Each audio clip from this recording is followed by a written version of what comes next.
Well, good morning, Bay Shore. You guys psyched to be here today? It is so good to see all of you this morning. If we haven't met before, my name is Cotter, and I am the Next Steps pastor. And coming to church is one of the coolest things we get to do, isn't it? It is like one of the coolest things, one of the best parts of the whole week. Now, when I was a kid, I didn't really feel that way. When I was a kid, on Sunday mornings, I would try to pull the covers over my head when my parents were getting ready to leave and pretend that I was still asleep. Anybody else do that? Just the guy on the stage? That's kind of embarrassing. But every week, it never worked. Never. A couple times I thought it was going to work. I just thought, man, how cool would it be to just sleep in? My parents would just be like, oh, he's asleep. He can play Xbox. We'll leave. We'll let him stay here. It didn't work. But now that I'm an adult, like, man, I love coming to church. It is so fun spending Sunday mornings with you guys. And a few weeks ago, I had off for a week, and it was first week off in a super long time. And we stayed around in the area. We just kind of took some time with the kids. And on Sunday morning, I was here. Even though I was off, I was right here. I was in the back row. Emily and I, we checked Tajin for kids' church, and we just hung out and had church together. And I just think it's so cool every time that we have an opportunity to come together, to hang out together, learn more about each other, and celebrate Jesus. I just think that is the coolest thing in the world. So thank you guys for being here, for making Jesus a priority in your week, for making Bay Shore a part of your week. I think that is super, super awesome. And this summer, if you guys are traveling, like, you can take us with you on vacation. If you're going somewhere really cool, you can literally take us on vacation with you. But you can always take Bay Shore with you through YouTube, through Facebook, through the podcast. We got people watching online this morning, so can we make some noise for everybody that's watching online? So how many of you guys have ever gotten like a really, really awesome present? Like something really, really cool? Maybe it was for like a birthday or for Father's Day. Wink, wink, that's next Sunday. We went pretty big for Mother's Day in my house, so like next week I'm expecting like a boat or maybe like tickets to that Dashboard Confessional show next month, like just something really awesome. I'm expecting it to go pretty big, but getting presents is awesome, right? And so for Christmas, Emily and I got one of like the best presents we've ever gotten in our whole life. Some family paid for us to go down to Florida and to go to Disney World for a whole week. It was like the coolest, awesome present ever, and I'm a really like traditional Christmas person. Like, I like the cold weather. I like the like old school hymns, the candlelight service. I like Andy Williams' Christmas carols and the night before Christmas, like the original one, like all of that kind of stuff. That's Christmas to me. So going to Florida, I was like, this seems weird. This isn't Christmas, but hanging out with Mickey Mouse is a pretty cool way to spend Christmas. It was pretty awesome. It was an incredible trip. We got to go to some of the parks, hang out in the lazy river and the pools. It was just a really fun week. Best part of the week was getting to meet my heroes. I got to meet Tigger.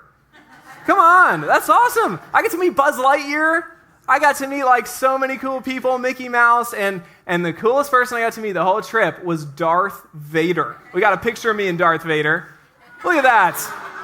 He's like 90 feet tall, and this is like one of the coolest things. If this was 2006 and I still had MySpace, this is my profile picture forever. 100%. So cool. Now, the whole family got to meet Darth Vader, and this is actually a bigger picture. This is just the happy part of the picture. We'll show you the rest of the picture. So, I don't know if you can tell, Taj was like having a full-on meltdown.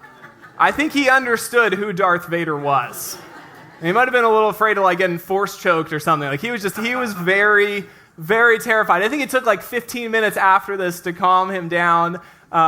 It was so brutal, but we had like such a good trip, so many memories, and man, that was easily one of like the best presents I've ever received, to get to go down there and spend Christmas down there. And getting presents feels awesome, and present is actually our word this morning. So this morning we're in a series called God is Blank, and in the series we're looking at what God says about himself in the Bible, and we're filling in this blank with a word that describes God's character. And so our hope for this series is that we see more of the truth about who God is and how that will increase our appreciation for how much he cares about us and how he wants what is best for us. So today our word is present, not the type of present that we got going down to Disney World, the present we are talking about describes how God is present in our lives. And so we got a definition for present that we'll put up on the screen. So this is the present that we're working off of this morning. So present is being fully focused on or involved in what one is doing or experiencing.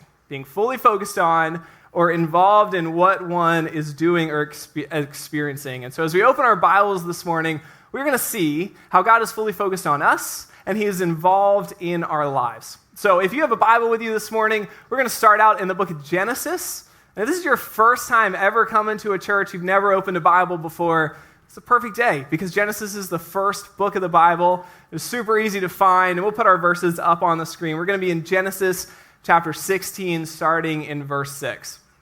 So it says, "Then Sarai mistreated Hagar, so she fled from her. The angel of the Lord found Hagar near a spring in the desert. It was the spring that is beside the road to Shur. And he said, 'Hagar, slave of Sarai, where have you come from and where are you going?' 'I'm running away from my mistress Sarai,' she answered. Then the angel of the Lord told her, 'Go back to your mistress and submit to her.' The angel added, 'I will increase your descendants so much that they will be too numerous to count.' The angel of the Lord also said to her, 'You are now pregnant and you will give birth to a son. You shall name him Ishmael, for the Lord has heard of your misery.' She gave this name to the Lord who spoke to her, 'You are the God who sees me,' for she said, 'I have now seen the one who sees me.'" So Hagar is this woman that we're focusing on in this story, and her situation is so interesting.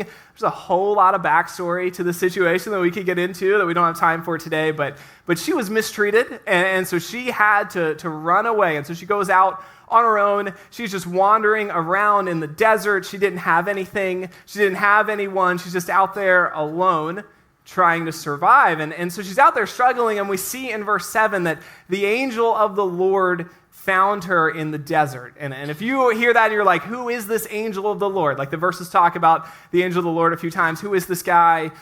So there's a long explanation to who the angel of the Lord is, but the short explanation is that this is God. So anytime in the Old Testament, if you see angel of the Lord, that's safe to assume that that's God. And so we see that God shows up for Hagar while she is out in the desert. And we have three thoughts this morning about how God is present in our lives. And we see the first one right here. And our first thought is that God sees you. God sees you. As Hagar is wandering in the desert, she is all alone. She is struggling. And verse 7 says that God found her. And we'll put this next verse up on the screen, hopping down to verse 13. This is her reaction to God finding her. She gave this name to the Lord who spoke to her, 'You are the God who sees me.' For she said, 'I have now seen the one who sees me.'" So Hagar is reflecting on this experience where she's been treated poorly, she's been cast out on her own to survive alone in the desert, and looking at how God was there for her, she actually calls him by a new name. In her Hebrew language, she gave him the name El Roi, which means the God who sees. And so she's saying, look, I'm in crisis. Nobody cared about me, but God did. God did care about me. He saw me in my struggle, and he was there for me. And this is a really significant part of Hagar's story that I want us to see. She was alone. She was rejected by the people that were closest to her, and yet God was still present with her. God still saw her. And I want you to know this morning that just like God saw Hagar, God sees you. He sees you when the relationship fails. He sees you when you lose your job. He sees you when you're struggling to find motivation to push through another day. He sees you when you're fighting against the addiction. He sees you when life is bad. He sees you when life is good. No matter what it is, God sees you. And in this series, we're talking about words that describe who God is. And as we said last week, a lot of times our perception and understanding of who God is based on our experiences. And so what we see in other people, what we see in the world, that tends to shape our view of who God is. And what we're hoping to do in this series is make our view of God not based on the negatives we see around us, but viewed by what we see in God in the Bible. And so in the story, Hagar's been given the short end of the stick. She was not treated fairly at all, and yet here she is. She didn't do anything wrong, and she is struggling, and she is just wandering around and alone. And Hagar probably looked around and thought, like, where is everyone? Where are all the people like coming to my defense? Where are my people? Why didn't anybody help? And if nobody's coming to help me and nobody cares about what I'm going through, like there's no way God could care about what I'm going through. He's got more important people to care about, more important things to care about. And I have to think that's what was going on in Hagar's mind as she's just wandering and alone. And we think that sometimes too, don't we? When we're struggling and nobody's there for us, we think, man, if my friends aren't reaching out to me, and my family and my coworkers aren't reaching out to me, if my people don't even care about what I'm going through, then there's no way that God cares about what I'm going through. And what that is, when we think that, that's us projecting the failures of other people onto God. It's saying, these people failed me, so God's going to fail me too. And look, not to be a major bummer, but like, people are going to fail us. Right? You guys know that? Like, people are going to fail us. It just happens. And it's not always their fault. Like, things happen. People have busy lives. And the truth is that we fail other people too, right?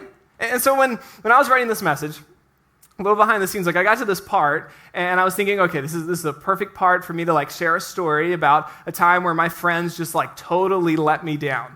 And I got to this part, and I had it, in my head. I had a story ready to go. I remember in the story, like exactly where I was sitting. I remember what was going on, the situation. I could probably tell you the date and the time that it happened. But as I thought about it, I realized that there's been times where my friends weren't there to support me like I needed them to be. But there's also been times where my friends were going through struggles, and I wasn't there for them the way that they needed me to be. I wasn't thinking as thoughtfully about their struggles as I should have, and I wasn't there to reach out to them. And I say that because none of us are perfect. None of us are the perfect spouse, the perfect friend, the perfect family member. And that's our goal, but we fall short. And what I want to encourage you with today is that there's one who never fails us. There's one who never falls short. There's one who is always tuned in to exactly what we're feeling and what we are going through, and that's Jesus. When Hagar was mistreated and alone, her friends weren't there for her, but God was. God was there for her. God saw her. He knew her situation. He knew she had been mistreated. She knew she was alone and struggling. He saw it all. And when nobody else showed up for Hagar, God still did. And here's what I want you to know this morning. God sees you. God knows exactly what you are going through right now this morning. Your daily struggle, it might not be on the minds of your friends and your family and your coworkers, but it's on God's mind. He knows exactly what you're going through. He sees your struggle. He sees your effort. He sees your hard work and the sacrifices that you're making. He sees you. He sees everything about your life. Hagar was alone. She didn't think she had anyone there for her.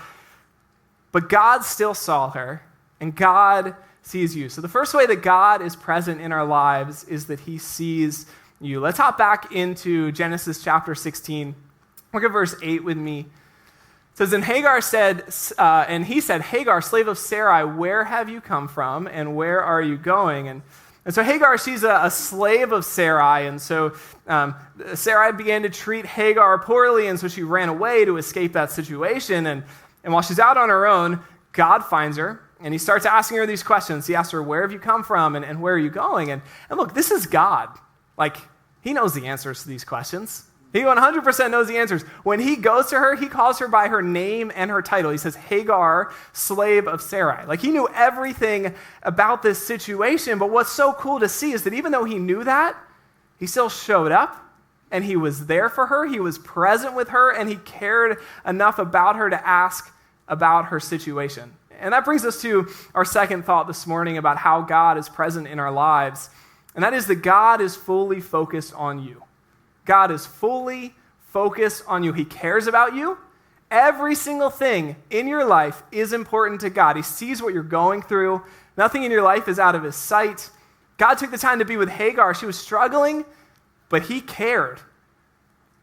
He was present with her, and he took time with her in that moment. Now, how many of you guys have things in life that kind of motivate you? Like things that just help you get through your like daily grind, things you're always looking forward to? Man, for me, I've got two of them right now in my life. Each day, I've got two different moments that I kind of look forward to every day. I've got one thing that's like my early morning motivation, and then I've got my like rest of the day motivation. And so for anyone that has kids, the mornings are intense, right?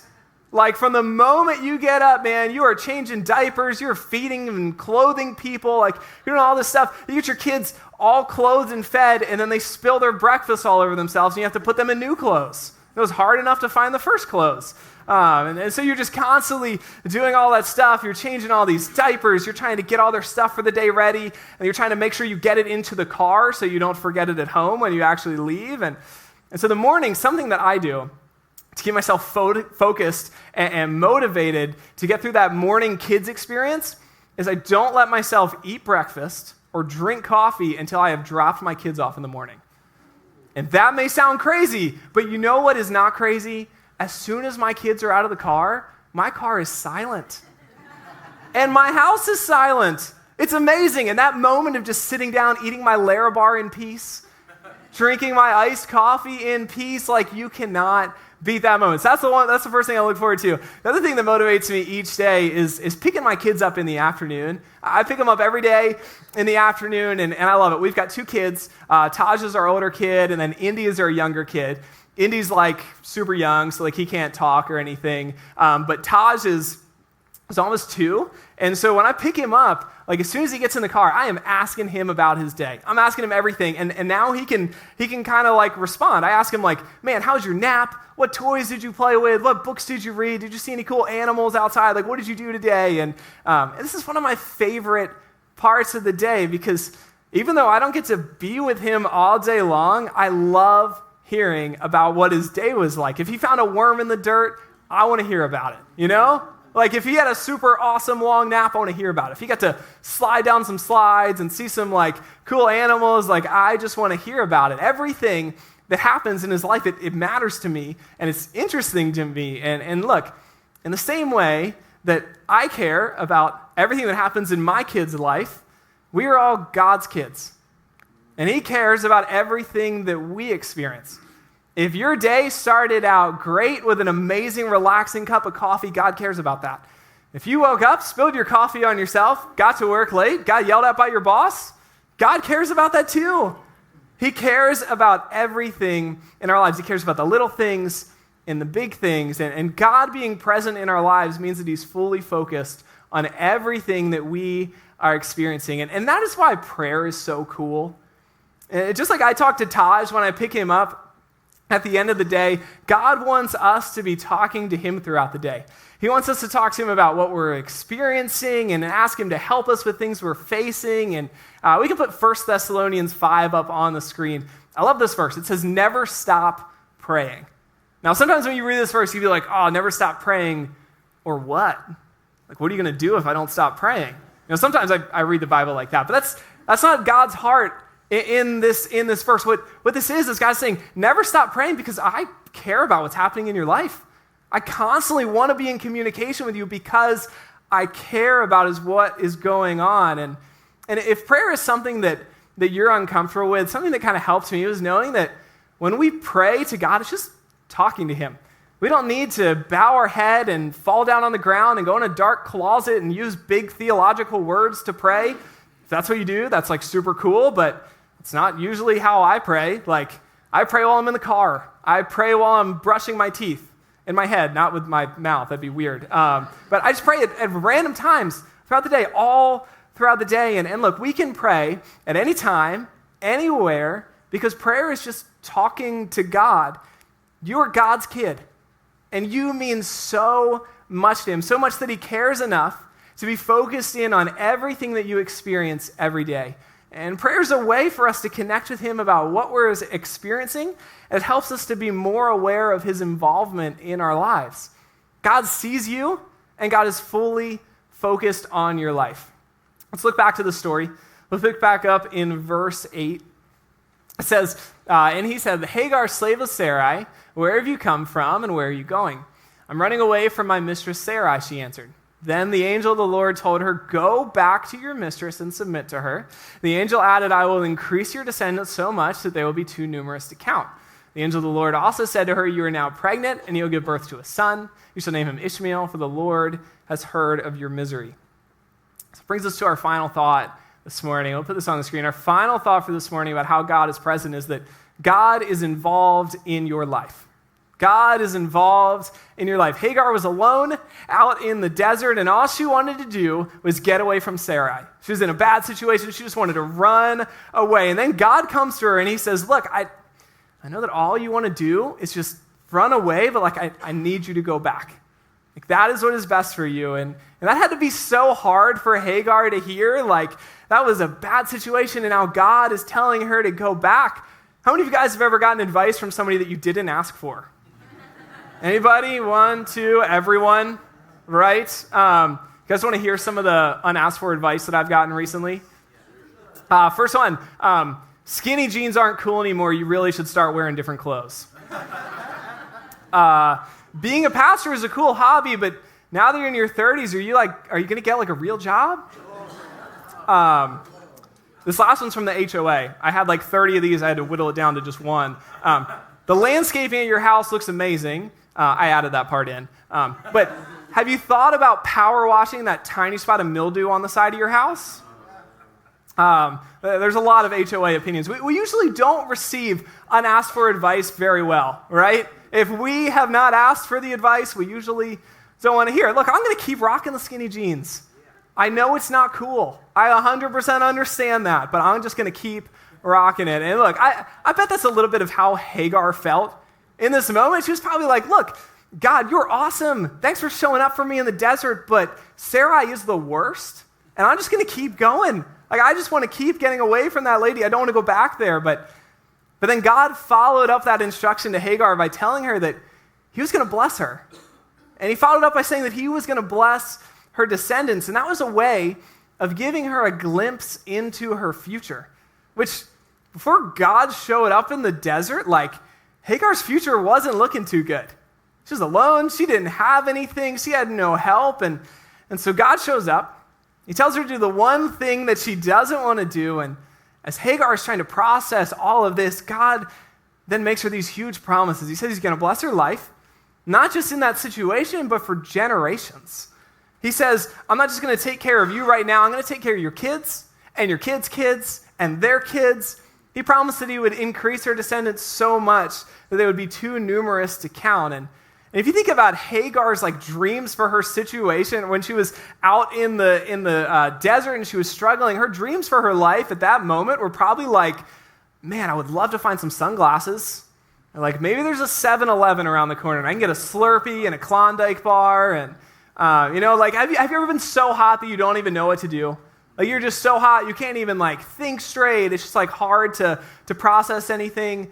My wife deals with that every day, being too hot to figure things out. But I used to do, sorry, a little late on that one. Come on, guys. I used to do landscaping with my dad growing up. He had a landscaping business, and so we would do we'd install patios, and we would install fish ponds and plants and mulch and irrigation, all kinds of stuff. And I remember one summer, it was while I was in college, middle of the summer, it was July or August, we were over in Milton, and we were in this new neighborhood, and we were installing this patio for this family. And it was a brand new neighborhood. There was not a single tree in sight anywhere. And it was just dead summer, crazy hot outside. And so what we did, we were so hot, what we would do is we'd go over to the air conditioning units, and they shoot out hot air, and that air was cooling us down because it was so hot outside. And I remember in that moment, you know what I was not thinking about? My future and my dreams and my goals for life. The only thing I was thinking about was I need some water and I need some air conditioning immediately. And so Hagar's out there and she's just struggling and she's alone and exhausted. And God says, look, I know that all you can think about is your immediate circumstances, but I have something that is way better than that for you. He said, I'm going to solve your problems right now, and not only am I going to solve your immediate problems, but I'm also going to provide for you in the future. I'm going to provide you with a son, and I'm going to provide you with generations of offspring. And God was involved in Hagar's life, not just in a superficial way. He was involved in her life in a very, very real and personal way because he cared about her life, and he cared about her future. And And what we need to know today is that God is involved in our lives. He's present with us. He is there to take care of you. He is there to direct you. And God has great things waiting for you. It might not feel like it. It might feel like you are stuck in a bad situation. It might feel like all of the doors on your future keep on closing. But if God is closing a door in your life, it's because he's got something better for you. He is involved in your life. And I recently read a super nerdy book. It was about the lunar rover, which is like the little robot thing that they use to get around on the moon, like that our astronauts used back in the 1970s. And it was a very, very nerdy book. I'm not going to bore you with it, but reading that book, like reading stories of people that were out on the moon, that were on a different planet, and just what their experience was looking around at the universe from a totally different perspective, it got me thinking about how we view our lives.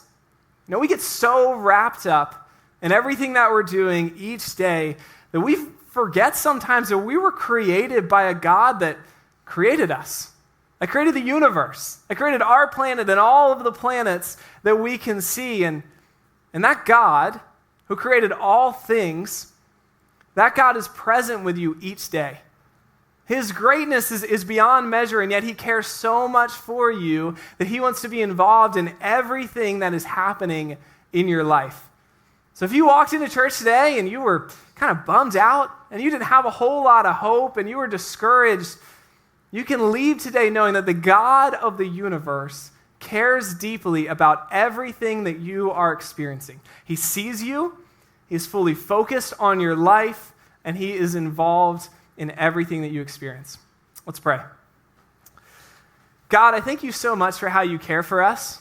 You have so much bigger things than us that you could be caring about. Bigger things than our small problems we deal with each day, bigger things than the big problems we experience every day. And yet you care about us because we're your kids. I just thank you so much that you have that deep a love for us. And I pray that you would help us to have a glimpse into what you care about how much you see us, God. I pray that you'd help us to realize that you see us, realize that you're involved in our lives and that you care deeply for us, Lord. I pray that as we go through this week and things pop up, things that are good, things that aren't good, I pray that you would not let us lose sight of you. I pray that you would help us to be constantly in prayer with you, just involving you in our lives so that we can see your hand in everything we go through. I pray this in your name. Amen.